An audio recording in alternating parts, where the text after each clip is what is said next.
Okay, we're recording. Hi, this is Robert, one half of the 12 Pound Podcast. As a quick reminder, the 12 Pound Podcast discusses life's changes and how we hope to help you face them through shared stories and experiences. We are still in season 2. Mom? Yes. Do we Hello. do we need the blood pressure medicine? Hello. Welcome. Welcome. We're here. We're recording live at the Dakota Live Studios. That we are. I'm in Philadelphia in a looks very professional. It is professional, Mom. This is professional. This is very professional. I'm a professional. I feel a little bit like I don't know, like Diane Sawyer. You're like, yeah, No, kind of. it's kind of cool. Lights. You're like Dottie Sawyer. Dot. Dot Sawyer. Hey, Dot, can you come down to the studio? Yeah. Sure. We need somebody to test the mics. Dot Sawyer. That's great. Oh boy. Oh But boy. we are here, and you're here. So how are you Mhm. doing? I'm doing just well. Thanks for asking, Rob. Good. You drove in this morning. I did at the butt crack of dawn. Yeah. And you made it. You brought the dog, I did. I brought little Maddie. and she's okay. Yeah, she's cool. Good. She's cool. She loves to travel. She doesn't care where she goes. As long as she gets in that car, she's happy. That's a good way to. That's a She's good way to happy, ride. I'm happy. Happiness is a good. If it's a car that brings you happiness, get in your car. Yeah, exactly. Whatever it is. Yeah. Whatever it is. Could be, microphone, a car. Yeah, it could be lots of things. It could be like sugar-free gum. Mm-hmm. Where'd that come I don't from? know. It's probably because we're in these studios and they have sugar-free gum over there. They have. It reminds me of I don't know, like it's a very different world when you have young people in a really professional. It's a gorgeous building, really, really cool, and they have everything you can think of, from like kind bars, gummy bears, anything. Lorazepam. No lorazepam, no Prozac. Oh, they might. We might have to ask the producer for They that. have Tums. They have Tums, which was really nice. I was like, I need a Tum. But yeah, that's the new thing for the younger generation. Like, they just have whatever they need, to snacks. Although I did see a bottle of gin out there. Well, it's just the entertainment industry. It is. So it was. It's beautiful, really beautiful. There's nothing like a gin and tonic after a podcast recording. Like, that's so they say. So they say. I wouldn't know. Well, we came here via a Lyft because I didn't want to drive. I had PTSD after my driving experience yesterday. Oh, brother. Yesterday morning, I went to get my car, and I took a picture of where I parked it because it's Philadelphia, and you never know. I go to get to my car, and it's gone. It's missing. I know. MIA. You called me. You said, my car is gone. My car's gone. And I didn't know what was going on because I was not parked illegally. I was not aware of any parking tickets. And, my car isn't, under threat to be repossessed. So I thought it was stolen. I thought we were in Philadelphia. We were in, the north side of the city. It could be a little bit dodgy, close to Girard Avenue. I called 911, and they answered. Did you call them first? Of course. No, I told you. No, you didn't follow directions. Well, you know what? I was under duress. I even sent you the thing, what to do. What you did, you did, and I resented it. I That think you you could did. be sitting in your ivory tower. Don't tell me what to do. Yeah.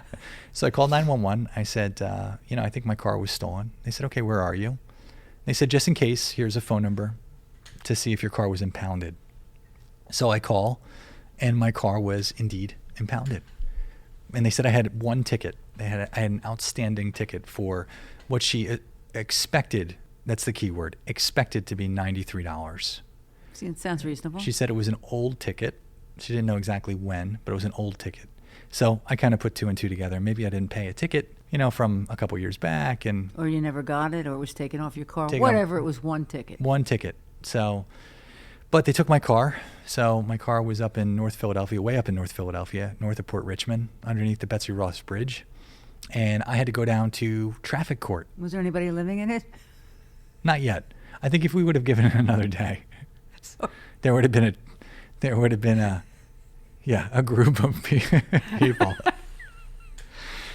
I mean, it's, there probably was. I don't know. I'm just asking. I don't know if it's like a same day tenancy thing, but luckily, once I did get there, it was under lock and key, and I can't believe my car was not wrecked as a result.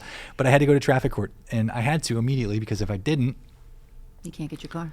can't get your car. And then, of course, it's like it's a very expensive hotel, that parking lot, that impound lot. So it was $150 just to get it out of there. And then to get it back again would, after several days, would have just added up. So I get down there expecting that I have to pay a ticket, but I didn't know exactly how much. And I'm sitting, waiting. You put in your phone number. So your last 4 digits of your phone number are your call number to come up to a window and pay your bill, your ticket to a cashier. And while I'm there, it's chaotic. People are upset about the Philadelphia Parking Authority. And that's nothing new. This is not revelatory for this podcast. They've made reality shows. They have about the meter mates. About, here in Philadelphia, they're somewhat notorious for being quick on the ticket trigger. And I see why. I mean, it was insane. So I was watching. There's only 2 rows of chairs, and there are 5 cashier windows, 2 of which were operated. The other 3, I'm assuming, were on vacation. And and there was a father and a daughter trying to settle their tickets. And I've never seen a father so upset in my life. He's yelling at this cashier about his daughter. Just, this kid has cost me $5,000 Can you imagine? in parking tickets on my car that I can't get. There's got to be a way. She's getting a ticket time and time again for the same thing. Is there any way I can only pay like one big ticket? Or he's just throwing everything at this cashier. And the cashier said, no. And he's just getting more and more upset. $5,000. $5,000. So she goes, the cashier says, there are 35 tickets. And then the daughter speaks up and says, no, Dad, I think it's closer to 25. I mean, the person behind me said, Beautiful. Shut the fuck up. Right. It's beautiful. We're all listening to this kid. So the dad turns to the daughter and says, I don't want to hear from you. So he was much kinder to his daughter than the peanut gallery watching this go down. So ultimately, this guy had to pay $5,000 in order to just go get his car. just to go get his car. Yep. And So- you had to pay. Well, I'm getting nervous now because I'm thinking that $93 might be more. And lo and behold, it was $932, $1,082 with the tow. So this ticket went back to probably 2019. They said it was an illegal parking ticket, but they weren't 100% sure because the ticket had been not expunged, but it looked like it had been paid in the system, and then it came back. So I don't know what happened. I don't have a record of it. But in order for me to get my car, I had to pay this ticket, and then I have to figure it out with traffic court probably tomorrow. But Do you have a date? no, you just go. Oh. So I think it was 9 or 9:30 I was telling people, but you just go. You just go and you wait in line, and there's... I would imagine the odds are pretty good that something happens if you go. Oh, something's going to happen. The parking authority. I had said this to you when you called me on the phone. Like, who gives them the authority part? Let me tell you, authority is a dangerous thing. Well, it depends on who has the authority. When you give people authority, they use it. And do. the Philadelphia Parking Authority is using it. They're using it. They're Yeah. using it. Yeah, it doesn't make sense to me. No. I So don't- they did. I don't like it. So I wanted some details because I thought they were a little quick on the trigger to tow my car because I parked it. I had a record of it because I take a picture of my car. So I had parked it on the Monday morning at 7:20 a.m. because I had to move my car, and it was towed the following morning. So at some point on that Monday, it was booted. So I parked it and I booted it. Puss in Boots, parking boots. How do you know it's booted? They told me it was booted. They said there was a boot and then it was towed. No. I'm just telling you what they told me. Yeah, but that doesn't make sense. When they put a boot on your car. Do you think a $932 ticket makes sense? Yeah, but a boot is so you can't use your car because they don't want to tow it. They don't want to be towing cars for one parking ticket. Well, they did in this case. I guess it was expensive enough. So anyway, I finally go. I pay this ticket because I have to, because I need to get my car, because I don't want it to add up in the lot. So now I take an Uber or a Lyft out to this lot to pick up this car. So I've got the receipt that I've paid my parking tickets, and I'm standing in line with this other woman. She looks at me and she says, can you believe we're here? And I said, no, I can't. I said, but here we are. Let's pay our tickets. I said, mine's from, 2019. She goes, oh, mine's from 2010. I was like, 2010? I said, how much did you have to pay? $1,800. Oh, this is so silly. So I'm doing the back of the envelope math. $1,800, $1,000, $5,000, $70, almost $8,000. The city just has a few made, people. just 3 people that the city has made. So it got me thinking, where's that money going? Because I got to tell you, I got a flat tire not too long ago from a pothole. It ain't going to potholes. The streets, right? I don't know. I don't get it. I don't know. I feel like there's a parking authority kingpin or queen pin. It could be. I guess they figure you're going to have to pay it, and people that don't fight it, that's what I think. I think they're making the money on the people that don't want to leave work or take the time to show up in parking authority. Well, I think you're right. So what ends up happening? Otherwise, there's no way. There's no way. If the city were making this kind of money, the parking authority, well, I take that back. I don't know what they're doing. I'd like to know. I can tell you what they're not doing. Yeah. They're not negotiating. There is clearly a no negotiation. Can we talk? Yeah, there's no. And this poor father was trying to talk. They're not talking. I would think that could be a spot where you have to be careful. I mean, people could get really pissed off. Well, there was, they did have. I mean, I don't mean Daddy and his little girl. Yeah. I mean, really pissed off. Like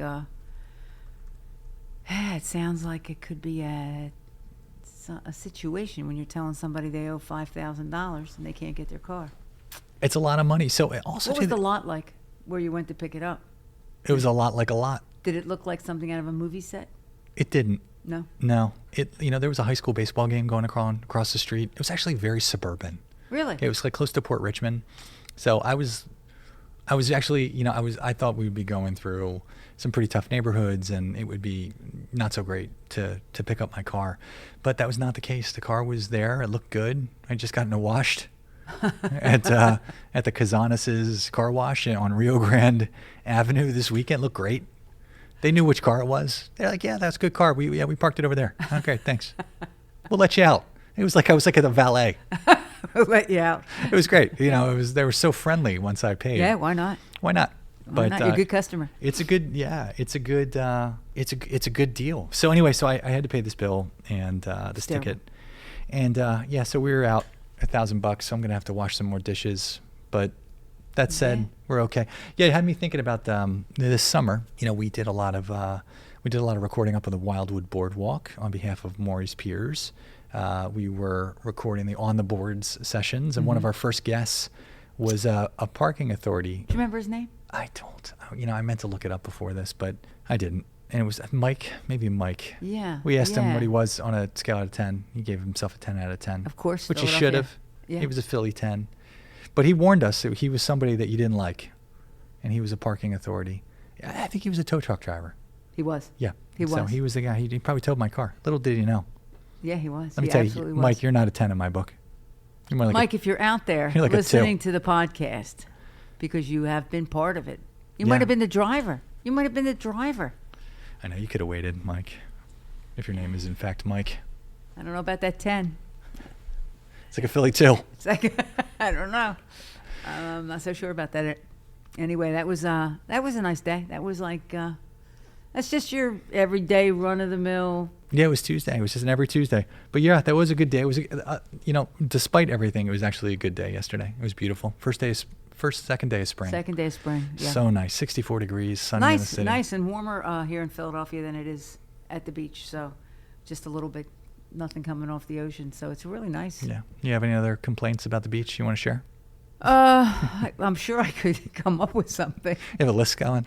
I'm sure I could come up with something. Well, we'll come up with something. Well, as we're coming up with something, we are in the second season. We keep saying that we're going to reach out to this new family member. We're sorry, we have not yet. I did. No, actually, I did. So give us an update then. An update was, we exchanged texts, and that, we both, I guess, had a lot of stuff going on. So we're going to get together, and meet for coffee. So, and we will. It's just been, I don't know why it's been, hard to kind of set a date and a time, because I know we both want to. So. Well, we've had a lot of life in the way. Yeah, a lot of stuff that, you're doing. And, of course, it's up here as well. So. Up where? Up here in this area. Okay. Up here. I thought you were pointing to your head. No, it's all up here. It's all up here. It's all up here. Where do you keep all that magic? Up here. It's all up here.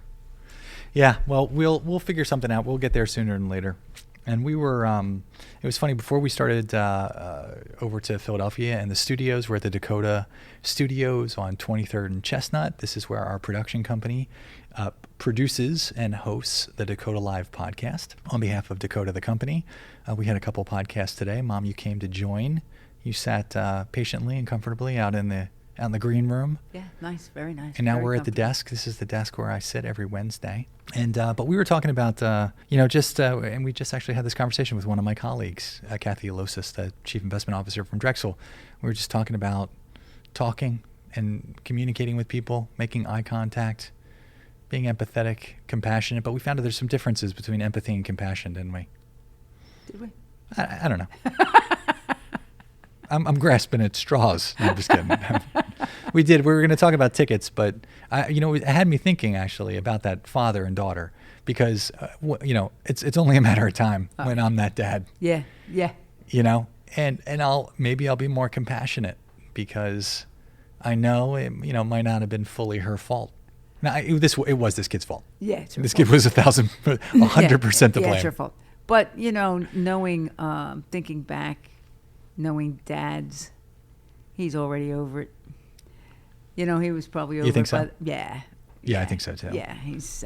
She not a stressful bone in her body. Gotta love it. She was like, she could have been waiting, for her coffee at Wawa. Because they had the wrong number anyway. That's really what it boiled down to.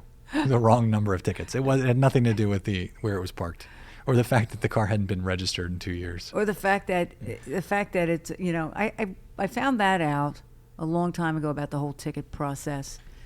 A relative of mine that will go unnamed took my car to Cape May, went out for dinner, parked the car, got a ticket, didn't pay it. So you get a thing in the mail that you owe this money. I don't remember it accumulating though. I don't remember it accumulating. Anyway, that's when I found out that it's not, because I'm like, wait a minute, I wasn't in Cape May. I didn't park my car here. So I'm indignant. And they're like, no, your car was there. I'm like, no, my car wasn't there. Right. So I'm arguing with these people.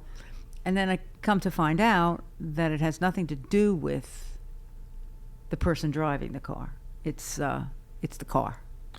It's the car, and that's what actually this woman who's getting her car impounded said the same thing. That's how long she had the car. I was a little confused. I was sharing this story, and I thought it was her, but you're right. It was the car. It was an old car. Yeah. That's how long she'd had this car. Yeah, it's the car. So if I borrow your car, yeah, and I get 100 parking tickets, yeah, that's your problem. Makes you wonder if we should really invite any new relatives into the mix. Well, we can't just don't let them borrow your car. Right. Sorry. Yeah, sorry. So we're just we can't wait to meet you. Just don't ask for our car. Right. Yeah. Just don't ask to borrow the car. Right. Exactly. So we've got that. But I was thinking, I was feeling a little bit more compassionate for this father. And I found out there's a difference between compassion and empathy. Well, the spelling, for one. God, great point. Where do I even go from there? It's a good. One starts with a C. Yeah. Yeah. Yeah. The other's an E. Yeah, it was funny. I learned that when you feel empathy, it actually elevates the brain's pain center. So when you're empathizing with somebody, ouch, you're actually feeling it. So if you are a naturally empathetic person, you actually take on a lot of another person's pain. So if somebody's going through something that you are, you think you're sorry. Yeah, go ahead. No. So I'm at the primary care physician in pain. Oh, yeah. And I say to him, this isn't my pain. This isn't my pain. Actually, this pain, I was standing next to somebody in Wawa. I was on the bus. Yeah. and I was empathizing with this guy who was having kidney stones. So it's not really my pain or my kidneys. Yeah, they're called EKCs. What's Empathetic kidney stones. Empathetic, right. Empathetic kidney stones. No, I know what you're trying to say. But EKS. It just struck me as funny that I'm sort of assuming somebody else's pain. Yeah, you do. Physical? It's physical. Yeah, they found that it actually activates a part of the brain that that is where your pain center is. Where compassion activates areas for positive feelings, connection. So when you're that makes sense. Yeah, It's kind of C word. It's a C. When you're feeling compassionate, it creates that feeling of doing good or feeling good. But I guess the key is you're doing it at a safer distance. So when you're feeling compassionate for somebody, you're feeling for them, but you're not feeling with them. And I guess that's a key distinguishing factor according to this research that I feel you, Rob. I actually feel you so much. I think my blood pressure is lowering because I'm empathizing with your situation. Yeah. It's painful. Well, it is painful. But what's not painful is the fact that we are killing it with the 12-Pound Podcast. Yes, we are. We're doing well. This is going to be, I think this is going to be our 23rd episode that we are recording and we'll be releasing in the next couple days. So I'm still into compassion and empathy. Are you, tell me. Okay. You can be both. Of course. Of course. Because I read something. Of course. I read something, so I'm an expert. Yeah. So you I heard it on a podcast. Yeah, you could be I'm both. An expert. Or one lacking the other. Mm-hmm. Yeah. One lacking the other. Yeah, So, and sometimes you could be too much of one thing. well, that's level 4, probably. Yeah. But I think that we're lacking a little bit in the compassion area because you get desensitized. You just do. When you see so much, I don't know, pain of whatever kind of pain you want to talk about, whether it's a lot of people, a lot of sickness, a lot of violence, Mm-hmm. a lot of, and I think a lot of that has to do with the fact that, people just aren't connecting with each other, Yeah. Yeah, that's the irony, I guess. The compassion is supposed to be feeling for someone from a safe distance, and you'd think maybe like the phone could create a safe distance, but I think it creates. Are we at a safe distance? Because I feel compassion for you. I know. I feel threatened by you.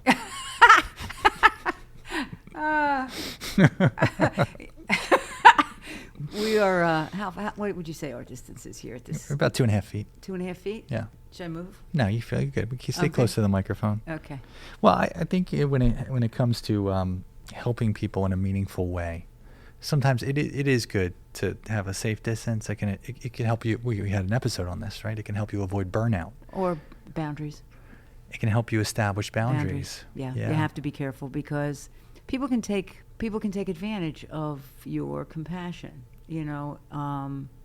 So you just have to, sort of be able to show compassion, but also be able to, I don't like the word, but kind of protect yourself, Mm-hmm.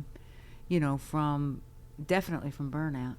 Yeah, and I think you're right. I think if you're somebody who tends to do a lot for people, you can be encouraged to practice putting up those boundaries and creating some distance so you're not taking on too much. So that actually goes into what at least this podcast I was listening to, that nurses and medical professionals can experience burnout if they are naturally predisposed to higher levels of empathy. So it's hard to separate yourself from it. Whereas sometimes that that nurse or that doctor who feels a little bit removed, they may be saying the right things, but they don't feel like they're with you. That's by design. That's their protection. That's their mechanism to separate, to give themselves that 2.5 feet. Absolutely, because you can't be taking all that home. You can't be, going home at night with, kind of all that somebody else's story.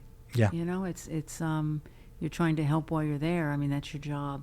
And thank God there are people that, I say that all the time, people that want to do that and love doing it. Mm-hmm. I was just talking to a hospice nurse, and always thought that actually palliative care, and always thought that she wanted to, before she became a nurse practitioner, wanted to work in the maternity ward where things were being born, where life was starting, where people were basically, not that aren't things that happen in the maternity ward that can be quite sad, but for the most part, it's a fairly upbeat place. And after all the school and the studying and different, jobs, trying out different things, this is where she finds herself. And she is shocked at how much she enjoys it and how rewarding it is. She really thinks she's found her niche. I can absolutely see that. Mm-hmm. I think it's interesting. I think those bookends of our lives, the beginning and the end, it's a very important place to have help, care, Mm-hmm. guidance. Did you just say that? I did. Oh, man, great minds. It's a jinx. Yeah, it's a jinx? It's a jinx, but it's a good jinx. It's not very compassionate when you say things like that. It is. Well, because I'm empathizing. I'm feeling you deeply. But it's funny, the bookends of life are really interesting. I think I was having a conversation with Saunders recently. We were talking about doulas, and that in the beginning of life, you'll have a doula to help you bring your child into the world. They're welcome in the hospital, if you want to add them to your roster of people to come into the delivery room, or at least in your room once you've delivered the baby. They're with you through the beginning, during the delivery, and then after for a few weeks, right? But at the end of life, palliative care is one area. But I was just interested if there were doulas for the end of life. And there are. So there are actually doulas who specialize in, compassionate end of life planning. So it's palliative and doula. It's kind of like more of that bridge, to help people guide you through whatever. Absolutely. And I can see where it would be, rewarding. She was saying that, and like anything else, there are certain, whether you call it families or individuals, that you do get closer to. Just as you do in life. Yeah, so I think it's a time of your life you just don't know shit. You don't know anything. You're scared. And you're scared. So when a baby's when a baby's coming into the world, you don't know what you're doing. You've never done this before. You're relying on other people in a very institutional setting. Right. You have no idea 12 pounds is going to try to come out. God forbid. You have no idea. And you never know that 45 years later you'll make a podcast out of it. The afterbirth. Who knows what the next 20 years. We're going to have an end-of-life doula holding your microphone. Right. But it's true. That's true. It's like you don't... it's just a little bit different. I mean, it's the unknown. And when you have someone that's experienced that with so many people, they've seen a lot of how it can go. So, it's like anybody telling you that's okay. I don't know, the word normal for some reason is... the word normal sometimes seems to be a word of compassion. It's like, or empathy. It's like, you're doing something and you think, oh my God, this is only happening to me. And then somebody says to you, no, it's totally normal. And all of a sudden you're like, oh, okay. Totally shared experiences. Yeah, I'm good. I don't know how many times people tell you you're normal, Rob, but, it doesn't happen often. Not often. Not enough. No, but it's also hard too to hear, does. That's the other thing. Sometimes you tell people you're good and you're really good, like things are really good. And sometimes people don't want to hear that either. It depends. It's, that's why, like any other profession, I'm sure there are people that are just so good at it because they listen. It's like anything else, you're listening to the person, you're listening to their fears and concerns, you're addressing them. It's not textbook. Some of it is. But, there are different personalities. Can you repeat that? I wasn't listening. You did that to me once before. It never gets old. For our first-time listeners, what episode? Don't ruin the joke. Go back and listen to all the different episodes. May not remember that one. And let me know which episode. Start at the beginning, and let me know which episode he said that before, because that's called, I think, redundant. Yeah. It's a little repetitive. It's an R word. It's an R word, which is also spelled different, but kind of means the same thing. Means the same thing. Kind of means the same thing. Well, I'm very happy to be doing this podcast with you, and I'm very grateful that we have We've churned out all of these great episodes. Me too. I just want to tell you that I care about your suffering. Oh, he's so full of shit. You know, what I want to give somebody a plug, and if you should really be listening, we went for lunch from Dakota to, what was the name of the joint? Rosie's Tacos. Rosie's, people. Rosie's there. This is a 23rd and Walnut. Free advertising. 23rd and Walnut. Really exceptionally good. I know I had to hold your feet in that notch, that chip and guac. It's really good. It was really good. It was good. Really good. Unfortunately, they're not sponsoring us, but we're going to give them a plug anyway. Yeah, you never know. Maybe they will next episode. Yeah, we'll just have to walk down there and say, what do you think, guys? We will. Well, we're definitely excited about the next several weeks. Spring is sprung. The grass is riz. I wonder where the Moriers is. Out among the trees and flowers. I don't remember the rest. That's where they like to. That's where they like to roam. And if you leave your name and number, they'll call when they get home. And we always did. That's when you've had to leave messages on an answering machine. That was the message. Yeah, I used to just leave like songs, like sad songs, on my phone. I would always give. Yeah, I was giving people mixed messages. Sad songs. Sad songs, but good songs. Always good songs. Well, we've got a lot of episodes, so we're gonna make this happen with our family member. We keep saying it, but it's gonna happen. I think it's gonna happen next episode. Something's gonna happen. The next episode, I really wanted. We were laughing at. Well, we're always laughing, but we were laughing at lunch, and I want to. One of the episodes has to be about the expression, don't beat a dead horse, right? So we were sitting there talking, and what came to my mind was, what was it, Rob? I don't remember. I don't either. Shit. God damn it. See, after gotta write. This is why we gotta write everything down. It was when you're beating. Everybody knows what that means. Like you're beating a dead horse, and the horse is dead. Yeah, the horse is dead. The horse is dead. The horse is dead. Is going to be the name of the podcast. Yeah. And we're going to talk about how, as human beings, we just keep at it. We just keep kicking the horse. He's dead. He's been dead. He's gone. He's gone. Let him go. He's gone, right? He's a dead horse. That's what we're going to talk about. All right, I like it. Well, the horse is dead. We're going to beat some dead horses. We're going to be back next week. We're on a roll now. For our listeners who are listening this week, check out last week. We revived our 12 by 20 series. We interviewed Christina Wallace from Harvard Business School. She just released a new book called The Portfolio Life, How to Risk Manage, Diversify, and create better work-life balances. Nice. Yeah, really good, really interesting interview. Really smart and interesting book. So please take a look at that and give it a listen. It's on YouTube as well. We did do a video with that. We're going to start to beef up our video game as well in the spring. We've got we're growing, so we've got a little bit of a staff now who help us out on the production side. So yeah, big time. This is happening. We're big time. Yeah, I think we should. Our power is growing. Our power's growing. We're going out for lunch. I could say we expensed lunch and the credit card went through. Right. We went out for lunch. I'd like to thank the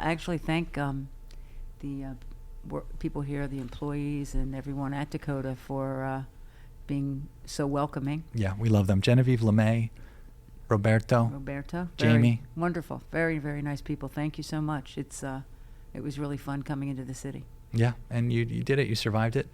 So far, so good. You're going to go home, take a 2-hour nap. And so far, so good. That's the, this is the magic. Behind the microphone, she's sleeping. Magic. We had to revive her to get her in front of the mic, but the chips helped. Yeah, delicious. All right. Well, this was a great episode. I think this was one of my favorites because we are where we've achieved. So it's exciting stuff. Good stuff. All right, Mom. I love you. I love you too, talk kid. soon. Okay. Bye. Bye.